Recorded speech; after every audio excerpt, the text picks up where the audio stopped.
Good morning, children of the Most High God. This is RevEssie of New Birth Ministries, and today is Saturday, June 24th, 2023. May the Lord bless you, and may you be a blessing to others, and may everything that you lay your hands to grow and bless others and bless your household, and may the earth trust you and know that you are a friend.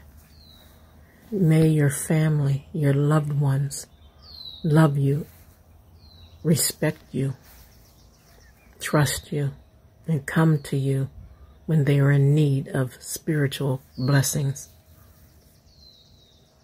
May God shower you with favor. May the favor of Elohim, Yehovah Yara, Yeshua HaMashiach, Ruach HaKodesh,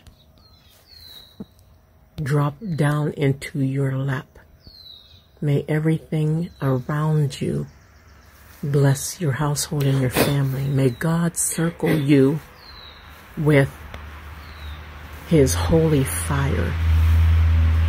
And may you have the peace that passes all understanding. In Jesus' name, may people see that you are blessed and highly favored, and that no matter what situation you are in, you will always be blessed, and you will always thank God on high. Look to the hills from whence cometh your help. Your help comes from the Lord, who sits high and looks low and extends His hand at all times. God bless you. Have a beautiful, blessed weekend. Amen.